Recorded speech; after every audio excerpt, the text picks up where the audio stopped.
मंच संचालक डॉक्टर शशिकांत यादव जी को चरण छू के प्रणाम कर रहा हूँ।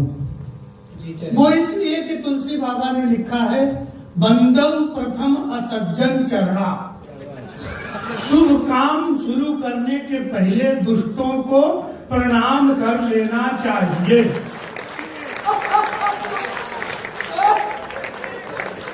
अगर कोने में बैठे करें, इनका मुंह ड्राइवर के सब तरह से मिल रहा है। आज सर काबरा जी, विश्व का इतना महान कवि खड़ा है, आप हिसाब किताब कर रहे हैं। नहीं, हमारा छोड़ दीजिए, अब हम आ गए तो हो गया। 2 मिनट सुन लीजिए, हम बहुत बड़े कवि हैं। मैं झूठ नहीं बोल रहा हूँ, तेरे से अच्छा तो गोपाल जी का ड्राइवर दिखता है।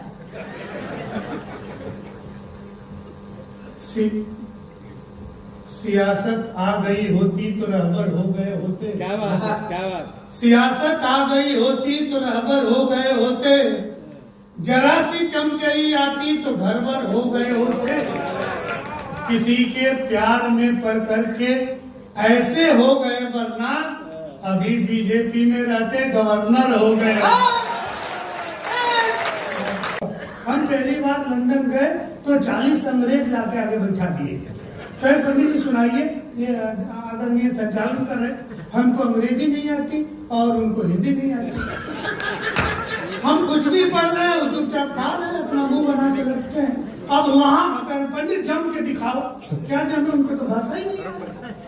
फिर हमने नॉन स्टॉप 45 मिनट संस्कृत में कविताएं सुनाई। 40 के 40 बेहोश। दूतावास के लोगों ने कहा, आप ये क्या कर दिए? उन्होंने कहा, ये जालियांवाले बाग का बदला है। थोड़ा देर आप सुन लिया तो बहुत अच्छा। हमारे मुंह पे मत जाइए, बहुत अच्छे। हमारे मुंह पे मत जाइएगा।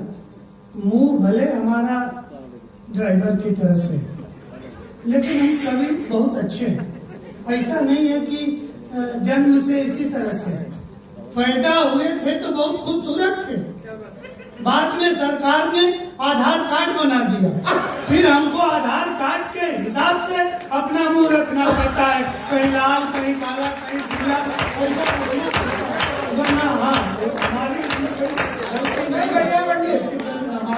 हमारा इसमें कोई भी योगदान नहीं है कि हम इस तरह से हैं। तो अब ये इतने खूबसूरत है तो इसमें क्या, मैं क्या कर सकता हूँ? काबरा जी इतने, मतलब इस उम्र में भी इतने ऊर्जावान हैं, तो इसमें हम क्या कर सकते हैं? और हम इस तरह से मनहूस हैं, तो इसमें हमारी कौन सी गलती है? ईश्वर का देन है। भगवान ने जिसको जैसा बनाया है, सबको सब कुछ देता नहीं है। शशिकांत यादव जी को सौंदर्य दिया, धन दिया, प्रसिद्धि दिया, तो बाकी सब नहीं दिया। हमको ईश्वर ने ज्ञान दिया, विद्या दी, तो बाकी सब नहीं दिया। तो ईश्वर सबको सब चीज नहीं देता है, इसमें हमारा उनका, जबकि हमको इस रूप में भी सगी पत्नी से सगा पुत्र प्राप्त है। आप हंस रहे हैं, हंसने का विषय नहीं है, ये गौरव का विषय है। आज 21वीं सदी में सगी पत्नी से सगा पुत्र हो जाए तो ये गौरव का विषय है, और ये गौरव हमको प्राप्त है। इसलिए आप तालियां थोड़ी सी जोरदार बजाइए।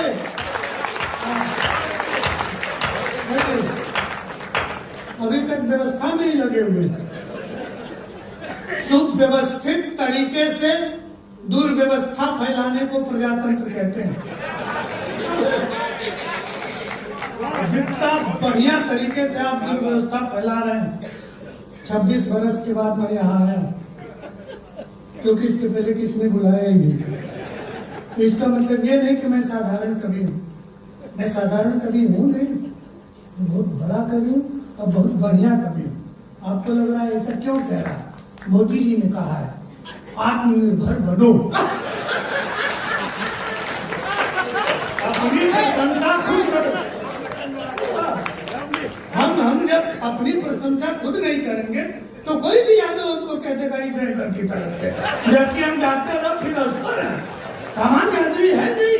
आप हल्के में ले रहे हैं। हम जब बटन दबाते हैं तो मोदी जी को देश का प्रधान बनाते हैं। हम सामान्य लोग जिस चीज को हम बीए की क्लास में नहीं जान पाए, हमारा बेटा 5वीं कक्षा में जान गया। आपने कहा पापा हमारी क्लास की मैडम बहुत कंटाप है, एकदम ब्यूटीफुल है, खूबसूरत है। हमने कहा चुप, संस्कार सीखो, अध्यापिकाएं माँ समान होती हैं, तो आप चुप रहिए, हमेशा अपने जुगाड़ में लगते हैं। जहाँ बच्चे यहाँ तक पहुँच गए हैं, वहाँ हम किस संस्कार और चरित्र निर्माण और किस चीज की बड़ी बड़ी बातें करें। आप सुनिएगा और आपको बहुत आनंद आएगा। हम हर परिस्थिति में आपको हंसाने की कोशिश करेंगे। आपके यहाँ मतलब मुझे याद नहीं है, कभी आया होगा तो आऊंगा, लेकिन ये पहली बार ही है समझिए। और हर विषम परिस्थिति में, कोई भी स्थिति हो, हमारा काम है हंसाना, हर्ष सृजित करना, क्योंकि व्यक्ति के हृदय का जो चित्त है उसकी प्रवृत्ति है हास्य, और ईश्वर का जो प्रवृत्ति है सत्य चित्त आनंद। यदि आपके हृदय में आनंद है, हास्य है, तभी आपके हृदय में सच्चिदानंद का वास है। इसलिए हंसते रहिए और मुस्कुराते रहिए। हमारे पिताजी बहुत गाली देते थे, बिना मतलब के गरियाना, जो भी सामने से गुजरे उसको गरियाना शुरू कर दे। मृत्यु करीब आई तो पास बुलाए। किसी ने कह दिया कि पंडित जी ऐसा कर रहे हैं, बाद में बहुत बदनामी होगी। तो मृत्यु करीब आई तो हमको पास बुला के बोले बेटा कुछ ऐसा करना कि पूरे गांव के लोग कहें कि इसके पिताजी बहुत अच्छे थे। अब आप बताइए, जिसके बाप ने पूरे गांव के लोगों को जीवन भर गाली दी, अब ऐसा वो क्या करे कि पूरा गांव कहे कि इसके पिताजी बहुत अच्छे थे, इसके पिताजी बहुत अच्छे थे। पिताजी मर गए। उनके मरने के बाद हम दो भाई हैं, लाठी लेके उसी चौतरे पे बैठते हैं, जो भी उधर से गुजरता है दौड़ा के पीटते हैं और गाली भी देते हैं। पूरा गांव कहता है इससे अच्छे तो इसके पिताजी थे जो केवल गाली देते थे।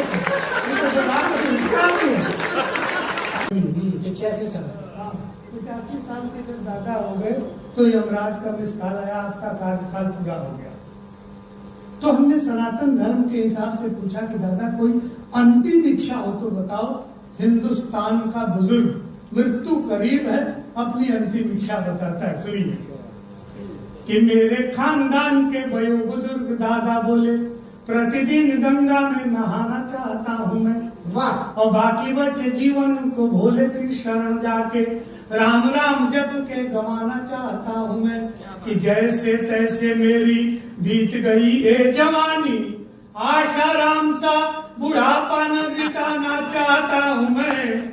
और मेरी अंतिम इच्छा है बस एक बार राधे माँ को गोद में उठाना चाहता हूँ। बुजुर्ग आदमी कुछ भी कीजिए, आप जीवन में कुछ भी कीजिए, नारी आपकी अपनी हो या पर नारी हो, नारी का अपमान कभी मत कीजिए, वरना नारी अपने आप पे आ जाए तो आप चाहे कितने बड़े देश के संचालक हों, कितने बड़े कोषाध्यक्ष हों, 2 मिनट में आपका सम्मान धूल धूसरित हो सकता है। ये कोरोना की बात कर रहे थे। कोरोना काल में ये लगता ही नहीं था कि हम बाहर निकल के कविता सुना पाएंगे या हमको इतने लोगों की भीड़ को हंसाने को मिलेगा। और घर में बैठे बैठे हम कवियों की आदत अच्छी अच्छी व्यवस्थाओं में रहना, बढ़िया बढ़िया भोजन करना, अच्छे लोगों से मिलना, तमाम तरह के खूबसूरत चेहरे देखने। अब घर में कोरोना काल में एक ही पत्नी का मुंह देखते देखते आप हंस रहे हैं, साधारण लोग हैं, हम उतने बड़े थोड़े कि हमारी वैकल्पिक व्यवस्था है। आप बड़े लोग हैं, आपकी हो सकती है, हमारी कोई नहीं। हम उसी घर में बैठे, एक दिन गलती से मुंह से निकल गया कि हमारा क्या हुआ, हमारे सामने कोरोना का मरीज निकल गया तो बांस से उसको सील कर दिया गया घर, उसमें लिख दिया यहाँ कोरोना के मरीज पाए जाते हैं। अब उस गली से सब्जी वाला भी न गुजरे, अब वही आलू टमाटर सोयाबीन खाते खाते मन उठ गया। एक दिन गलती से मुंह से निकल गया, कौन सी सब्जी बनाई हो, इसमें तो कोई स्वाद ही नहीं है। पंडित आई ने तुरंत मोबाइल निकाला और क्वारंटीन सेंटर फोन किया, हेलो, पंडित जी का स्वाद चला गया।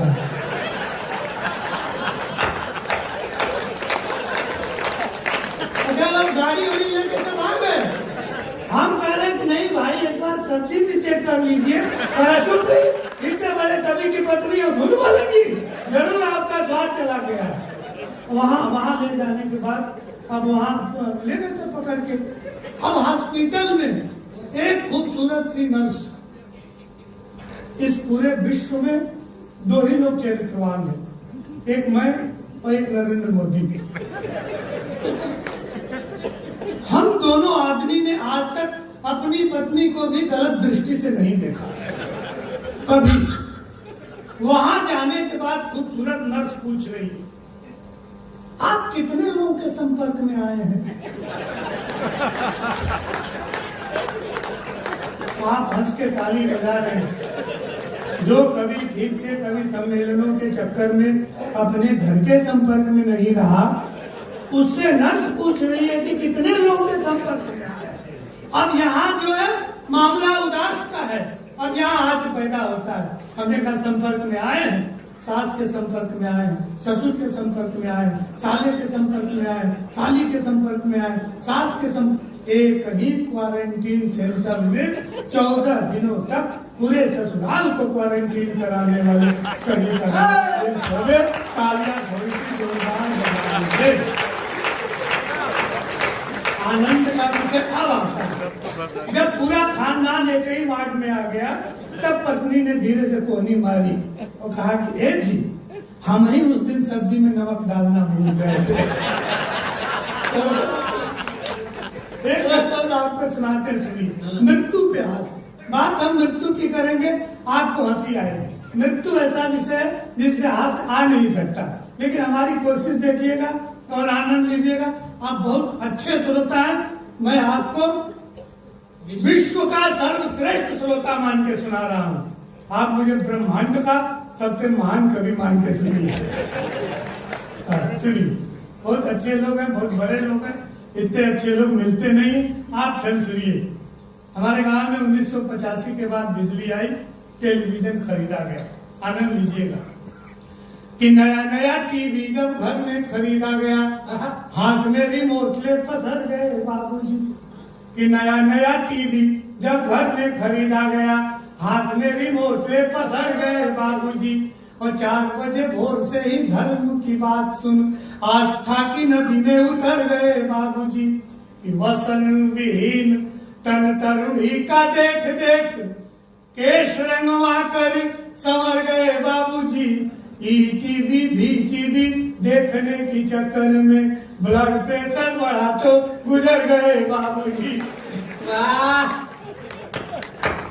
आप सुन रहे अच्छे लोग, प्रयोग देखिएगा, आनंद लीजिएगा। श्रृंगार से हास, ये दो विरोधी तत्व हैं। श्रृंगार रस होगा तो हास रस लेंगे, वीर रस होगा तो हास रस। हम श्रृंगार से हास्य की कोशिश करते हैं। शेख ने कहा था पंडित शराब पे सुनाइए। आप प्रयोग देखिएगा, आनंद लीजिएगा। कि गोरी गोरी गोरी पगडंडी से जो गुजरी, तो एक खूबसूरत सी नायिका गांव के खेतों से गुजरती है और गांव का सौंदर्य वो जग जाता है। उस नायिका के प्रति गांव की सुंदरता आकृष्ट हो जाती है। सुंदर के प्रति तो हर व्यक्ति आकृष्ट हो जाता है। सुंदरता की पराकाष्ठा तब है जो गांव से कोई नायिका गुजरे और पेड़ पौधे आकृष्ट हो जाए। तालियां बजाइए, बड़ी बात है। गोरी गोरी गोरी पगडंडी से जो गुजरी, तो हरा भरा खेत खड़ा ख्वाब देखने लगा। और रूप देख धूप को भी आ गया पसीना, बूढ़ा बरगद आंखें बेहिसाब सेकने लगा। कि रूप देख धूप को भी आ गया पसीना, बूढ़ा बरगद आंखें बेहिसाब सेकने लगा। कि ज्वार बाजरों ने झुक झुक हेलो हाय कहा, अरहर रास्ता जनाब छेकने लगा। और पोखरे में पांव को पखारा जब उसने, तो ट्यूबवेल गांव का शराब फेंकने लगा। ट्यूबवेल गांव का। आप बहुत बढ़िया सुन रहे हैं, एक छंद और सुना देते। और सर आपको समर्पित करता हूँ, एक छंद देखिए। लोगों ने कहा कि ये बीच में फंस गया, माफ कीजिए। अब वो फ्लो में आ रहा है, इनने मना किया था कि ज्यादा ज्ञान वाला मत सुनाना, लेकिन अब एक फंस गया तो सुन लीजिए। बहुत विनय के साथ सुना रहा हूँ सर, सुना लेने दीजिए, बाद में भले जो दंड देना दे। लोगों ने कहा कि जितना सहिष्णु हमारा सनातन हो सकता है, विश्व का कोई भी धर्म इतना सहिष्णु नहीं है। मैं आपके सामने आप जैसे प्रबुद्ध लोगों के सामने उदाहरण देता हूँ। पूरे विश्व में या विश्व के इतिहास में कहीं ऐसा नहीं लिखा है कि एक नारी की अस्मिता की रक्षा के लिए किसी गिद्ध ने किसी आतताई से युद्ध किया हो। ये केवल भारतीय संस्कृति है और हमारा धर्म है कि एक नारी की रक्षा के लिए एक गिद्ध भी आतंकवादी से युद्ध कर देता है। पुल बनाने का वैश्विक इतिहास हमारा है। हमने जब राम सेतु का निर्माण किया तो पूरे विश्व ने उसका कंसेप्ट लेके पुल बनाना शुरू किया। एक छंद सुनाता हूँ और सुन लीजिए। आपको केवल स्मरण कराता हूँ, आप सब प्रबुद्ध लोग हैं कि नारी की रक्षा को गिद्ध भी युद्ध, कि नारी की रक्षा को गिद्ध भी युद्ध, जहाँ निज शक्ति यथा करते हैं, क्या बात है। और सेतु बना करके नल। नारी की रक्षा को गिद्ध भी युद्ध, जहाँ निज शक्ति यथा करते हैं, और सेतु बना करके नल नील, शुरू जहाँ सेतु प्रथा करते हैं। औषधिला औषधिला हनुमान जहाँ रघुवीर की दूर व्यथा करते हैं, और धन्य है भारत देश जहाँ पर कागभिराम कथा करते हैं। धन्य है भारत देश जहाँ पर एक चंद और सुनाता हूँ आप। अपना पड़ोसी मुल्क पाकिस्तान और अपना मेरा जो प्रदेश है बिहार, दोनों के तुलनात्मक संस्कृति का विचारात्मक अध्ययन। खून का देखिए, जो भी उठ के जा रहे हैं वो हमारे महत्व को जानते नहीं, इसलिए वो उठ के जा रहे हैं। ये हमारे जो गौरव शर्मा जी बहुत बड़े कवि हैं, मुंबई रहते हैं लेकिन आपके किसी काम नहीं आएंगे। यादव जी देवास रहते हैं, आपके किसी काम नहीं आएंगे।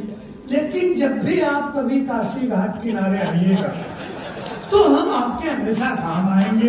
इसलिए हमारा आपका दबाव संबंध, इसलिए मतलब हमको तो आप सुन ही लीजिए। जब पहली बार है थोड़ी सी ताली बजा दीजिए हमारे आग्रह से। आपको जल्द सुनाता हूँ, एक जल्द सुन लीजिए। पाकिस्तान कहता है आतंकवाद, हम कहते हैं नाक के ऊपर बढ़ रहा है, हम इसका मुंहतोड़ जवाब देंगे।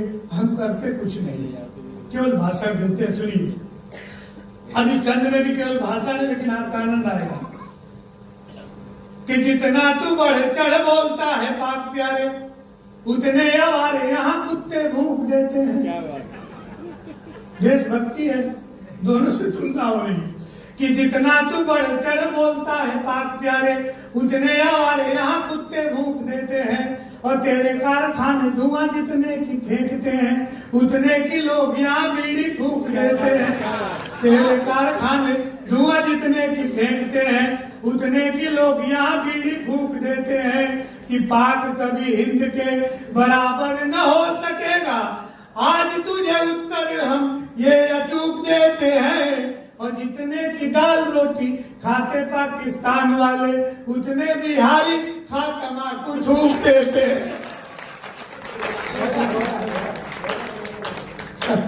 जैसे और एक चंद और सुन लीजिए। इसको भी गुड़ व्यक्त करते हैं। आपको आज तो आनंद आएगा ही, कल जब इसका अर्थ विश्लेषण आपको आएगा तो कल आपको और ज्यादा आनंद आएगा। आपको फिर मैं निवेदन कर रहा हूँ, हमारे किसी चेहरे पे मत जाइए, इसमें बुद्धि कितनी है इसमें आइए आप। और आपको और बता दूं, ये ट्रंप है ना, इनका असली नाम त्रिपेंद्र कुमार त्रिपाठी था।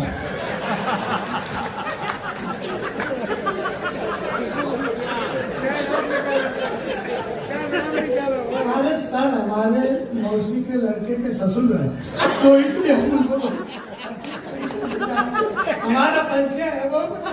वो डर के मारे यूपी में नहीं आ रहा, डर के मारे नहीं आ रहा है कि योगी बाबा फिर उसको त्रिपेंद्र न बनाते, इसलिए वो अपना उधर फंसा हो। तो हम आपको सुनाते चलिए। हमारे बनारस में तांगा चलता है अभी, आप जानते हैं इक्का। पुलिस यदि मूड बना के बैठी हो कि चालान काटना है, तो चाहे आपके नागपुर की पुलिस हो या हमारे बनारस की पुलिस हो, चालान कटेगा। चाहे आप कितना हो सन्नत धोके गाड़ी चला रहे हैं, कोई नहीं मिला, यातायात सप्ताह का आयोजन था, तो तांगे वाले को पकड़ के पुलिस ने चालान कर दिया। अब तांगा वाला कह रहे कि भाई हमारे क्षेत्र तो कोई यातायात का नियम लागू नहीं होता। और दोनों की बातचीत है, दोनों की बातचीत से तीसरी बात निकल के आती है जो आनंद का विषय सुनिएगा कि यातायात पुलिस ने तांगे वाले को पकड़ कहा तेरा रूट पर मीटिंग बेढंगा है। यातायात पुलिस ने तांगे वाले को पकड़ कहा तेरा रूट पर मीटिंग बेढंगा है और कागज सही नहीं है, इंश्योरेंस भी नहीं है, डीएल कहीं नहीं है, तू बड़ा लफंगा है कि मोटर की शर्तें लगाए नहीं तांगे पर। तांगे वाला बोला मेरा घोड़ा भला चंगा है। तो पुलिस ने कहा कि चालान काटना पड़ेगा, लेडीज सवारियां हैं, घोड़ा तेरा नंगा है।